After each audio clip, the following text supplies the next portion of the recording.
Sampurasun Barai Cakra. Sebelum dongengnya dimulai, jangan lupa subscribe, tekan tombol lonceng, terus ditunggu juga nih like dan komen ya.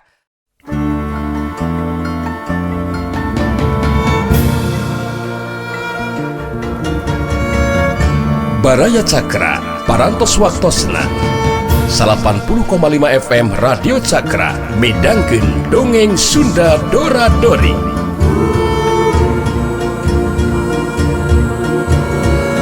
Simkuring sapara kanca ngahaturkeun wilujeng ngadangukeun.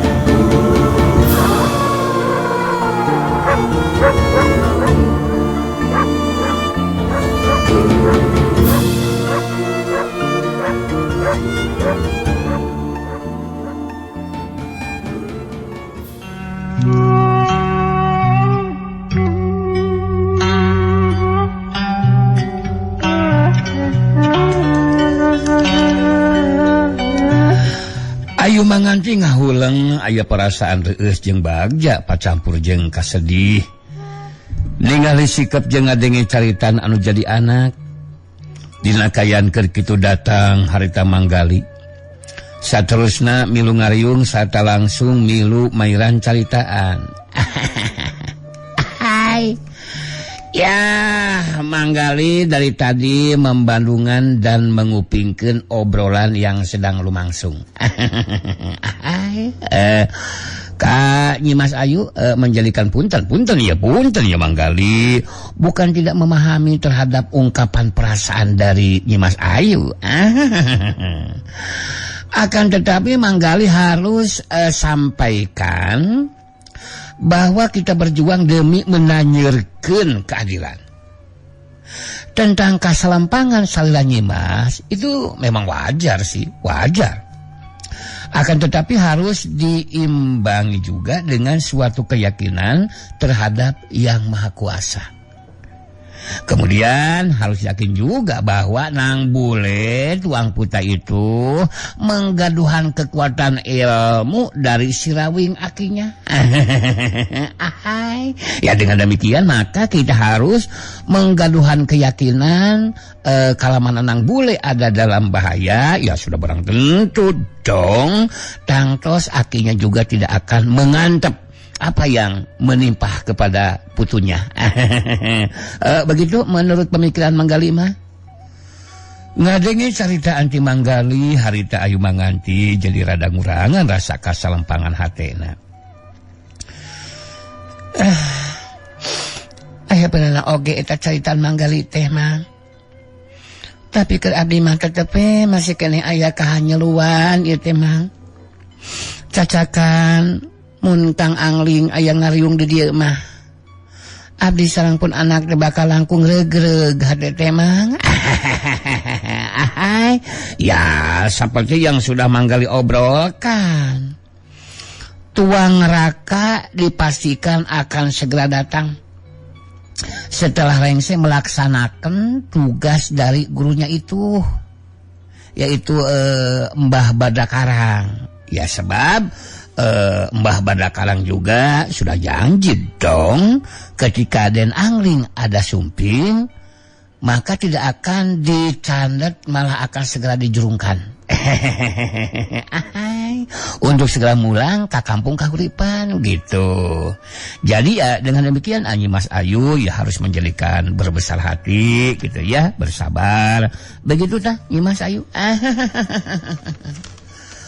Akhirna mah ayu manganti bisa ngerti sarta narimakan carita lamanggali. Sedengkeun tempat sejen atawa di tempat sejen harita Jaka Sinangling anu keur jadi bahan obrolan keur ngambah ka salah sahiji pilemburan. Lantaran ngerasa capek harita Jaka Sinangling jelang reheula di sisi jalan pilemburan anu keur disorang. Diuk dina hanapeun tatangkalan bari ngarasakeun hilibirna angin leutik. Dina kayaan keur kitu ti jero imah anu deukeut ka tempat leureurna Jaka Sinangling kaluar salaki pamajikan nu geus karolot. Saterusna datang nyampeurkeun. Geus kitu terus ngajakan Jaka Sinangling ka jero imahna bari sakalian ngaleureukeun ka capek. pribumi salaki pamajikan anu lelah Pak Osid jeung Ma Itoh teh harita sangeusna mairan cai nginum jeung lalabuhna terus ngajakan ngobrol ka Jaka Sinangling. Aduh hapunten ya. Hapunten sokenya bagiakeun ka nya eta nya ieu si bapak jeung si emak teh Aden nu mawi diangkilinggih teh sanesna naon margi emak tepang saira Aden teh sareng warga ieu lembur sumuhun da mama apal atuh kasadaya warga anu aya di lembur salian ti eta emak sareng si bapak teh salempang margi dinten ieu teh ka etang nuju harengheng di pelemuran teh Aden. Jaka Sinangling neuteub ka Ma Itoh betus nyarita. Nah harengheng kumaha kitu maksud mah teh? Coba jelaskeun mah. Sakedap. Sataacan neraskeun obrolan bade ngawanokeun heula diri ieu. Sok mak kenya. Nya ieu Aden ma anu katelah mah Oti atuh ieu caruge emak nalah Pak Osid. Dupi Aden teh saha jenengan teh Aden? Oh. Jadi wastama pun Jaka Sinangling mah. Bet asa kantos nguping emak teh. Ya bapakna. Jaka Sinangling ya. Asa pernah nguping kana eta jenengan Aden teh. Numutkeun wartos mah jago anu kasohor dina waktu anu nuju mangkalangan keneh di dunya kajawaraan. Anu lelah si Rawing sauna kaungan putra anu Cika jenenganna Jaka Sinangling. Anu kadua mah jenenganna Rasanti. Nah laras kitu eta si Rawing teh ramana Aden. Mohon pun Bapak eta nu nalah si Rawing teh mah baru jantan Aden teh putana si Rawing amoeng Gusti anu agung. Urang bagja ieu mah bapana paingan urang hayang ngajakan ngobrol ka si Aden si Kasep da geuningan rundayan ti si jago kasohor si Rawing teh ya bapana. Alhamdulillah Bapak tiasa ditepangkeun celang putana si Rawing. Sareng kersa diangkir linggih ka ieu saung butut Aden. Nyambung kana cariosan si emak tadi janten harenghengna kayan di lemur teh jalaran dina dinten ieu teh Aden aya wartos yen rampog setan lapar bakal aya daratang ka dieu kitu Aden. Eta komplotan rampog setan lapar teh aya 8 urang. Nu jadi luluguna atana pinu mimpina teh katalah Lungkara Aden. Dina satiap ngaranjah ka pilmuran teu weleh dibarengan ku 7 urang anak buahna eta Lungkara teh. Benernya manehna Pak Osid ngareret ka pamajikanana. Ma Itoh nu direret terus nyarita deui. Eta leres kitu Aden numutkeun selentingan mah anu bakal dijadikeun sasaran ku eta komplotan rampog setan lapar teh nyaeta Juragan Jaramas Aden. Jalmi anu pangbeunghana we di lemur mah eta Juragan Jaramas teh kagungan putra istri mung hiji-hijina. Wano jagelis rupa jenenganna teh Nyimas Sunarsi Aden. Mohon dasanaos anu jadi sasaran teh Juragan Jaramas namun kangaranan rampog mah sok ngagalaksak Aden. Moal buah bakal seueur engke warga anu dirampog ka bumina masing-masing. Janten kitu nu mawi kayaan harengeng teh Aden. Jaka Sinangling ngahulang sakedeung. Menang keterangan seperti itu harita Jaka Sinangling jadi boga karep hayang ngabantu ka warga pangeusi eta lembur tina ancaman komplotan rampok setan lapar. Bari ngabagikeun paneuteupeuna ka pribumi harita Jaka Sinangling terus nyalita. Upami kitu mah eta komplotan rampok setan lapar teh bakal nembarkeun mamala ka pangeusi lemburnya mah, Pak. Para warga lemur khususnya pamagetna kedah ayaan wantun sasarengan. Pikeun nying hareupan eta komplotan rampok ari sangem abdi mah kitu mah. Ali Aden. Atuh para warga lemur saha anu wantun nying hareupan komplotan rampok anu sagitu galarangna Aden? Da puguh anu mimpina oge jago ngora anu ngaran Lungkara gitu Aden. Matak sentar ke kaum lalaki nu aya di lemur mah aya kepungkur pupu ieu lembur ka etang jago kolot diwartosan ngeunaan bakal kadatangan ku rampok setan lapar kalah ka siga anu hare-hare atuh da Aden sigana teh can naon-naon geus karampod kalah ka terus miang rek seba upat ki kaki warangkas kitu Aden da puguh ki parung teh memang aya dina pangaruh sareng ka kawasan Ki Warangkas gitu. Bapak ge puguh sareng dengar tos ku sikepna Ki Pungkur anu saperti kitu Den.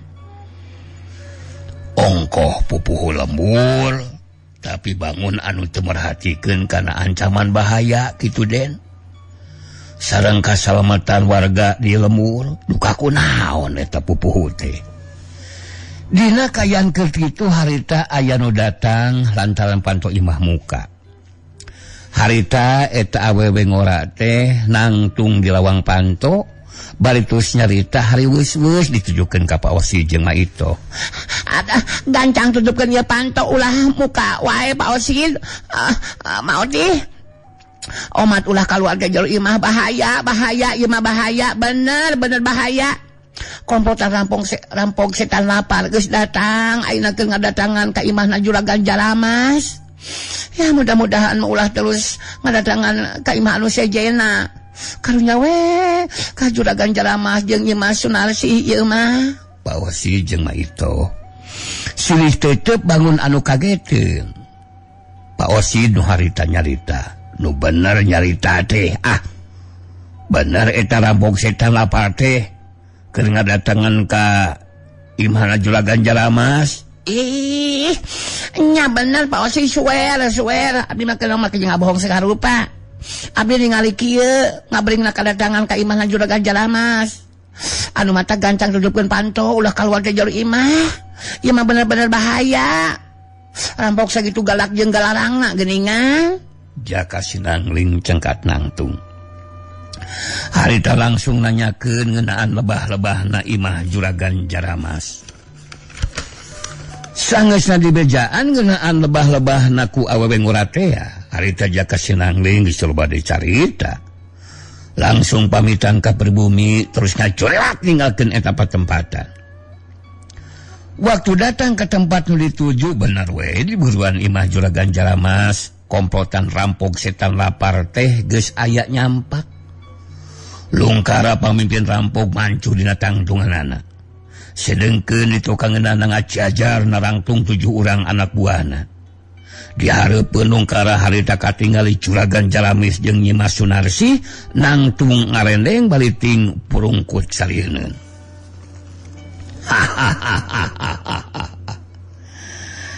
Jadi katang tuan ti dewek geus teu bisa ditolak Jalamas. Dewek Lungkara ieu Lungkara. Bagi 2 harta kekayaan si lain jeung dewek. Saterusna Sunarsi, anak si lain rek dibawa ku dewek. Rek dijadikeun pamajikan ku dewek. Coba rek kumaha ayeuna sikep si lain Jalamas? Juragan Jalamas harita maksakeun maneh ngajawab dibarengan ku raka sieun. Ngeunaan harta kakayaan mah teh jadi masalah keur kula mah Lungkara. Tapi Tapi naon ari Sunarsi anak ulama mau dibikin sabab tadi giapan jenis nages ngajawab nolak karena pamaksudan Lungkara.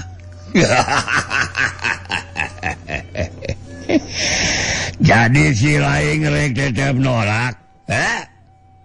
Kok belum sia? Demikian mun si Sunarsi dibawa saat tadi kawin ku dewek. Jadi mun kitu masih Sunarsi kudu dibawa secara paksa. Saterusna mun si lain ngahalangan ku dewek tang tu bakal dipodaran.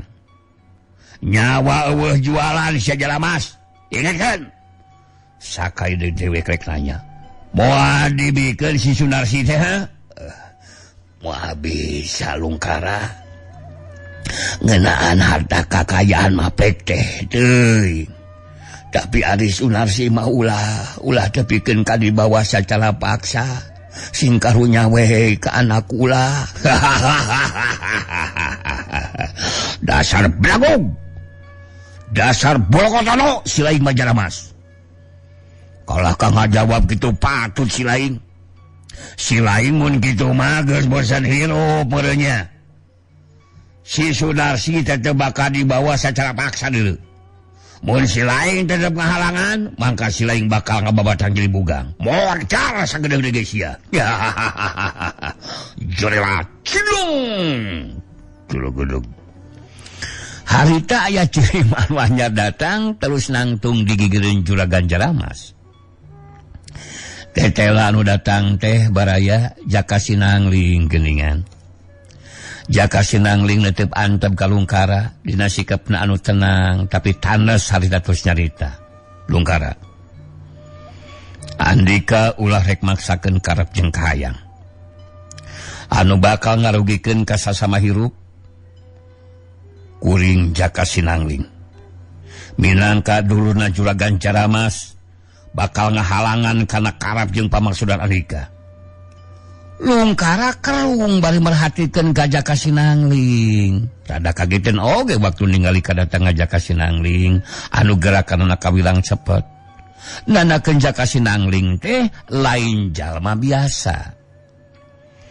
Tapi kakaget Lungkara teu lila harita nyarita di barung jeung seuri ditujukeun ka Jaka Sinangling. Jaka Sinangling. Jaka Sinangling teh dulurna si Jaramas. Bener, kuring dulurna Jaramas. Datang ka dieu rek pipilun kana urusan dewek. Sata rek kabela ka si Jaramas. Bener, kuring salaku dulurna moal cicingeun. Si lain gede hate Jaka Sinangling. Memangna si lain boga kamampuan naon sia teh pepeuleuk teuing sah. Prok, ujar. Kuring boga kamampuan pikeun ngabela diri. Sarta kawani pikeun ngalawan tindak laku kejahatan. Jadi tindakan Andika anu rek mawas secara paksa nyimas Sunarsi jeung ngarampas satengah bagian harta kakayaan Juragan Jaramas mangrupa tindakan kejahatan eta teh. Lungkara langsung kahudang amarahna. Sikap jeung caritaan Jaka Sinangling anu ngagambarkeun ngarasa percaya diri sarta wani nying hareupan rampung setan lapar tantu we keur manehna mah jadi penasaran. Harita Lungkara langsung mereparentah kadua urang anak buahna. Si lain duaan geus montong loba di ngomong. Hasok gancang podaran ta si Jaka Sinangling. Mangkeluk anu geus bosan hirup tah. Jaka Sinangling ngacoelat mulu ka tempat anu lega. Dua urang anak buahna Lungkara ting jorelat nuturkeun. Marancu dina tangtunganana marasat bedogna bari ngabagi diri. Terus ngawangun pasangan pikeun majuna rajang. Salah saurang di antarana harita nyarita ka Jaka Sinangling. Hilaing bener-bener neangan panyakis ya Jaka Sinangling. Datang-datang kala kahayang di podaran, rasakeun sakurajar.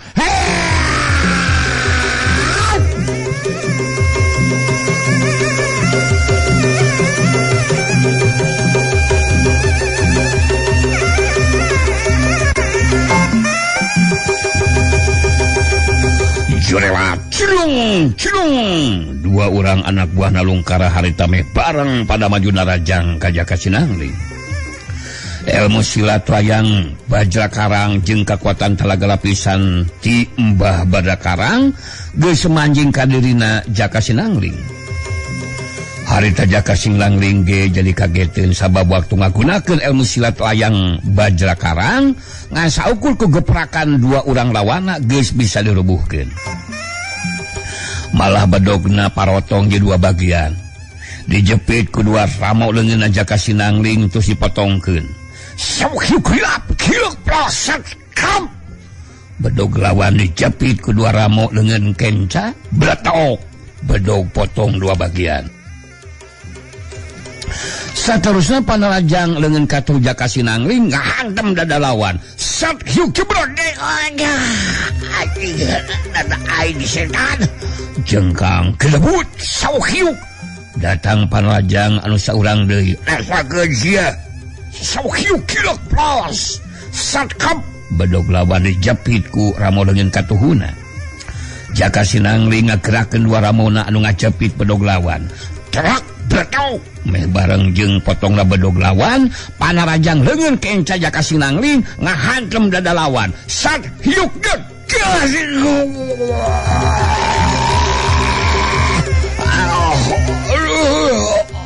Nyeri jadah.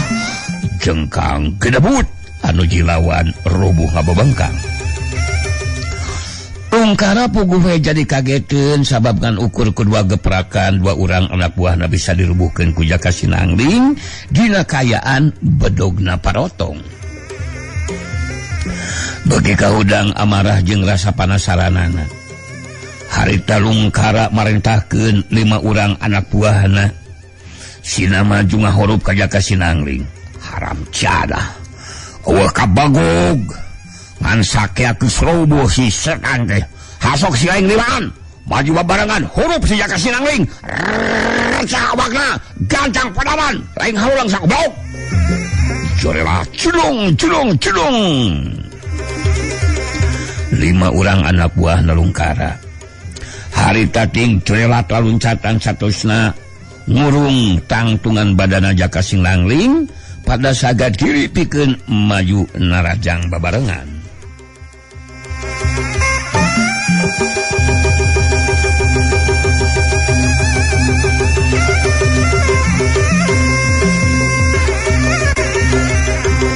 Sababaraha urang warga harita aya nu daratang hayang nyaksian kana lumangsung eta kajadian. Sedengkeun Juragan Jaramas jeung Nyimas Sunarsi jadi salempangan oge ningali Jaka Sinangling bakal dihurup ku 5 urang anggota rampok setan lapar anu galarang jeung kejem oge telenges dina tindakanana. Di antara 5 urang anak buah Nalungkara salah seorang di antarana harita nyarita ditujukeun ka Jaka Sinangling. Wai, si lain gelek jubago udah kajar.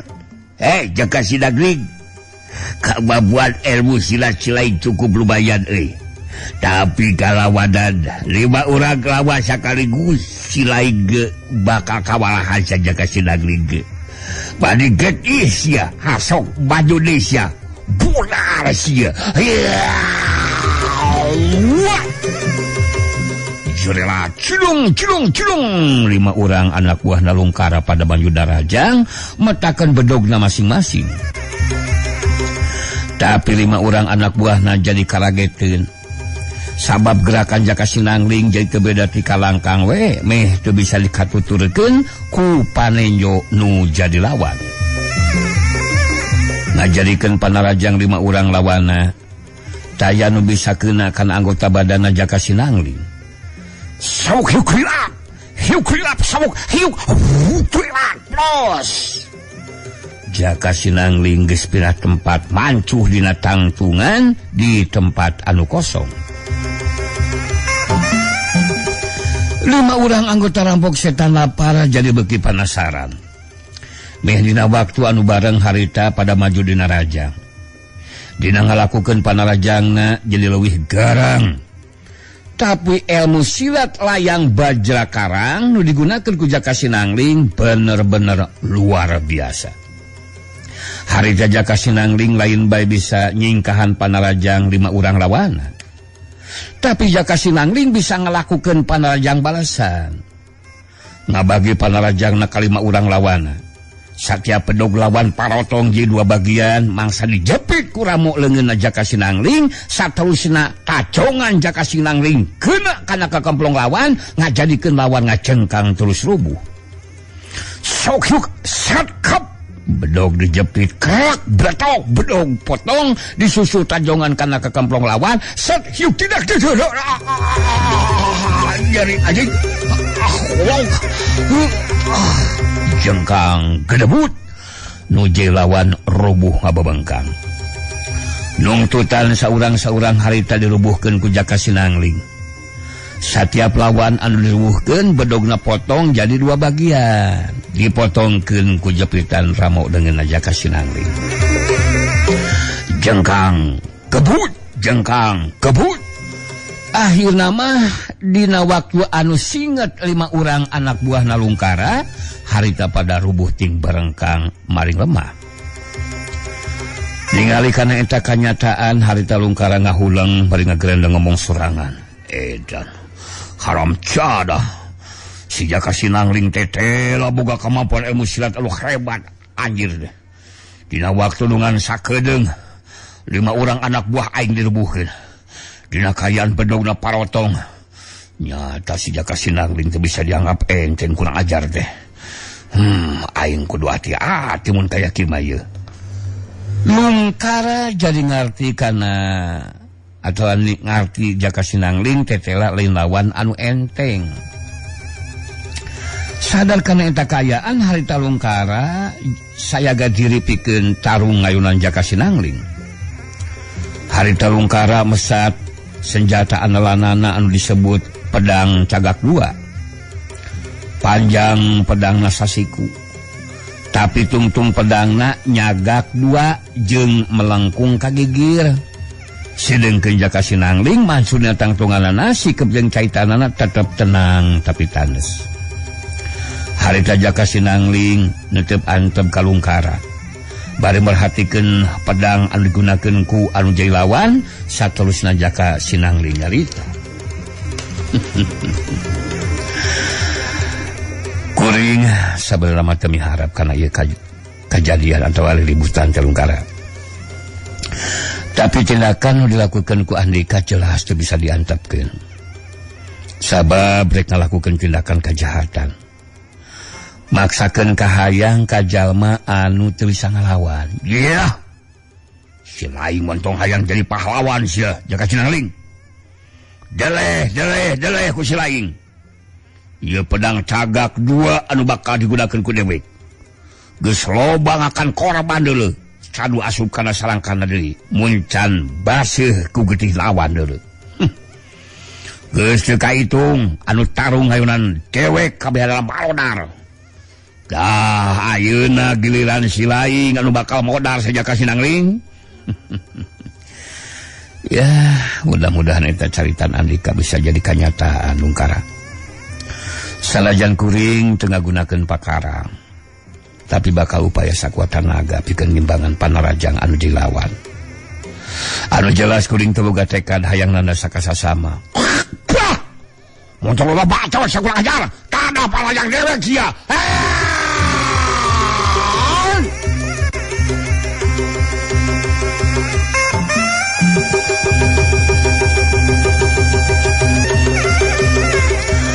Lewat cilung Lungkara maju narajang bari metakeun pedang cagak 2 senjata andalanana. Ningali panarajang Lungkara anu garang karap hayang ngabinasakeun lawan, ngajadikeun anu ngabandungan kana eta kajadian jadi keketegan hatena. Komo juragan Jalamas jeung Nyi Mas Sunarsih mah ngarasa selempang inggis Jaka Sinangling ajal binasa. Mun tepikeun ka kitu kajadianana bakal sirna harapan bisa bebas tina tindakan Lungkara. Juragan Jalamas ngaret ka Nyi Mas Sunarsih anu jadi anakna bari terus ngomong lalaunan. Aduh, mudah-mudahan we Jaka Sinangling sing aya dina kaunggulan Narsi. Amah jadi salampang ningali si Lungkara sagitu garangna dina ngalakukeun panarajangna. Bener-bener hayang ngabinasakeun nu lawan eta si Lungkara teh Narsi. Sama sami abdi ge salampang upami dugikeun ka anu nulungan ka urang, dugikeun ka dibinasakeun ku Lungkara. Ya urang doakeun mugi Kang Jaka Sinangling si adina kaunggulan. Juragan Jaramas jeung Nyi Mas Sunarsih musurkeun deui perhatianana ka tempat kajadian. Sabatan pedang cagak dua anu ngarahkan anggota badan Jaka Sinangling kawilang ngabayakeun pikeun anu jadi lawan. Tapi Jaka Sinangling anu ngagunakeun ilmu silat layang bajra karang harita kacepatan gerakanana leuwih unggul ti anu jadi lawan. Sok trilat plos panarajang Lungkara daya nu kena kana sasaran sabab jirim Jaka Sinangling jojorelatan di antara sabatan pedang lawan. Harita Jaka Sinangling geus mancuh deui dina tangtungana di tempat kosong. Lungkara ngeureunkeun heula panarajangna bari mahatikeun anjeun lawan harita ngomong sorangan dina jero hatena. Edan ilmu silat si Jaka Sinangling memang hebat. Kecepatan gerakan lebih cepat batan panarajang aing. Tapi aing can ngagunakeun kemampuan nu sapinuhna. Aing kudu ngaronjatkeun kecepatan gerak jeung kekuatan panarajang mun kaya kieu mah yeuh. Lungkara ngawangun di pasangan saga diri pikeun neruskeun tarungna. Bari musurkeun paneuteup ka Jaka Sinangling harita Lungkara nyarita. Si laing mondong wakaboga anggapan geus ngarasa meunang angin Jaka Sinangling. Dewek muarek ngeureunkeun tarung mun si laing can ngababatang jadi bogang deui sia. Ya, bisa jeung henteu kuring ngababatang jadi bogang, kali tinggal gumantung. Bisa jeung henteu na eta sabetan pedang cagak dua Andika kenakan anggota badan lawan. Sakumaha ampuhna pakarang ari teu keuna kana sasaran moal aya hartina Lungkara. Kawas budak wae ngomong teh. Sedan, kurang ajar. Udewek bakal dibuktikeun sia. Si laing sakedeung deui bakal nyangkel jadi bangke dina kayaan mani getih sia. Tada sakurang ajar. Hiya!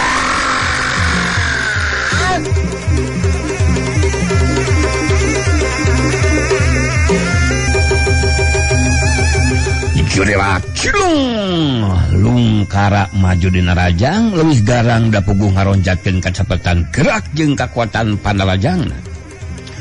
Tapi Lungkara jadi kageteun sabab lain bae panarajangna bisa disingkahan lawan tapi dina kacepatan gerak anu meh teu bisa katuturkeun ku kaseuketan panenjona lawan harita